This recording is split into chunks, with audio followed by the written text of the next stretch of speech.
ஆதியாகமம் 5ஆம் அதிகாரம். ஆதாமின் வம்ச வரலாறு. தேவன் மனுஷனை சிருஷ்டித்த நாளிலே அவனை தேவ சாயலாக உண்டாக்கினார். அவர்களை ஆணும் பெண்ணுமாக சிருஷ்டித்து அவர்களை ஆசீர்வதித்து அவர்களை சிருஷ்டித்த நாளிலே அவர்களுக்கு மனுஷர் என்று பெயரிட்டார். ஆதாம் 130 வயதான போது தன் சாயலாக தன் ரூபத்தின்படியே ஒரு குமாரனை பெற்று அவனுக்கு சேத் என்று பெயரிட்டான். ஆதாம் சேத்தை பெற்ற பின் 800 வருஷம் உயிரோடு இருந்து குமாரரையும் குமாரத்திகளையும் பெற்றான்.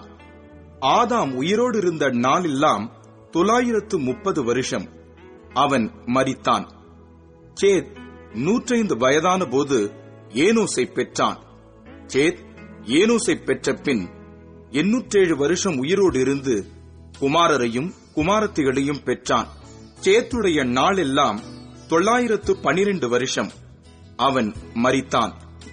ஏனோஸ் 90 வயதான போது கேனானை பெற்றான்.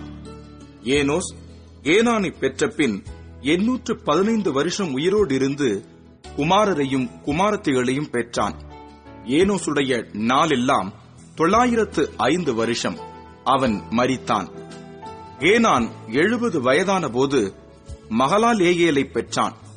கேனான் மகலாலேயேலை பெற்ற பின் 840 வருஷம் உயிரோடு இருந்து குமாரரையும் குமாரத்திகளையும் பெற்றான்.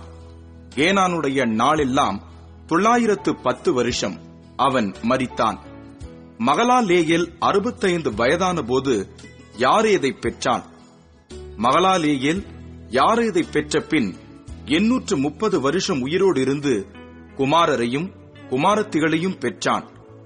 மகலாலேயேலுடைய நாளெல்லாம் 895 வருஷம். அவன் மரித்தான்.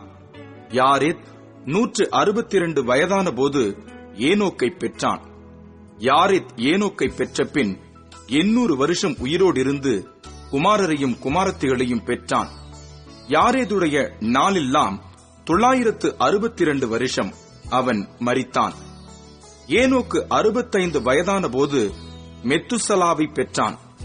ஏனோக்கு மெத்துசலாவை பெற்ற பின் 300 வருஷம் தேவனோடே சஞ்சரித்துக் கொண்டிருந்து குமாரரையும் குமாரத்திகளையும் பெற்றான்.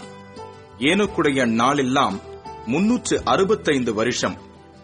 ஏனோக்கு தேவனோடே சஞ்சரித்துக் கொண்டிருக்கையில் காணப்படாமற் போனான். தேவன் அவனை எடுத்துக் கொண்டார். மெத்துசலா 187 வயதான போது லாமேக்கை பெற்றான். மெத்துசலா லாமேக்கை பெற்ற பின் 782 வருஷம் உயிரோடு இருந்து குமாரரையும் குமாரத்திகளையும் பெற்றான். மெத்துசலாவுடைய நாளெல்லாம் 969 வருஷம். அவன் மரித்தான். லாமேக்கு 182 வயதான போது ஒரு குமாரனை பெற்று, கர்த்தர் சபித்த பூமியிலே நமக்கு உண்டான வேலையிலும் நம்முடைய கைகளின் பிரயாசத்திலும் இவன் நம்மை தேற்றுவான் என்று சொல்லி அவனுக்கு நோவா என்று பெயரிட்டான். லாமேக்கு நோவாவை பெற்ற பின் 595 வருஷம் உயிரோடு இருந்து குமாரரையும் குமாரத்திகளையும் பெற்றான். லாமேக்குடைய நாளெல்லாம் 777 வருஷம். அவன் மரித்தான். நோவா 500 வயதான போது சேம், காம், யாப்பேத் என்பவர்களை பெற்றான்.